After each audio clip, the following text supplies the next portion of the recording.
বন্ধুরা সবাই কেমন আছেন? আজকে দেখাবো মেসি আসলেই সর্বকালের সেরা খেলোয়াড়। এটা গত 2022 সালের ওয়ার্ল্ড কাপ জেতার পর ট্রফি হাতে নিয়ে মেসি চুম্বন করেন। কাতারের প্রেসিডেন্ট তার হাতে ট্রফি তুলে দেন এবং সেই উল্লাসে সবার সাথে ভাগ করে নেন। আসলে মেসির সর্বকালের রেকর্ড, তিনি যতদিনই খেলেছেন একটা ওয়ার্ল্ড কাপ জেতা বাকি ছিল, সেটা 2022 সালে করেছেন। দেখা যাক এবারে বিশ্বকাপে সে কতটা করতে পারে। আসলে মেসি মানেই সেরা, মেসির যে পায়ে জাদু আছে সেটা বলতে হবে। আরেকটি খেলা আমরা দেখব এবার, মেসি সেরা না কি কে সেরা। এবার দেখব নেইমারের খেলা। নেইমার কেমন খেলে, আর্জেন্টিনার সাথে নেইমার খেলতেছে দেখুন।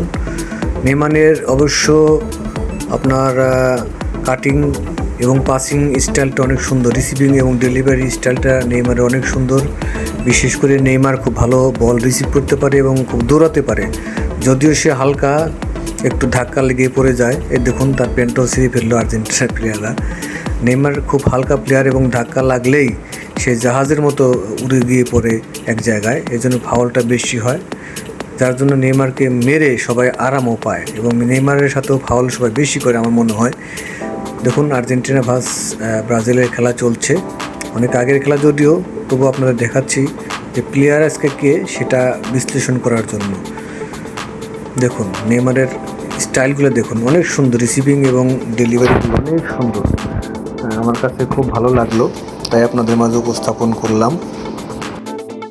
এবার এমবাপ্পে আর্জেন্টিনার সাথে গত বছর কত সুন্দর একটি গোল দিয়েছে দেখুন।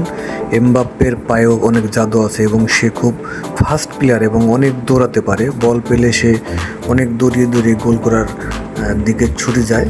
তার খেলার ধাঁচ আমরা সবাই জানি। এমবাপ্পেও একজন এক্সেপশনাল খেলোয়াড়। তো সব মিলিয়ে দেখা যাক খেলার প্রথম গোল এবং প্রথম খেলায়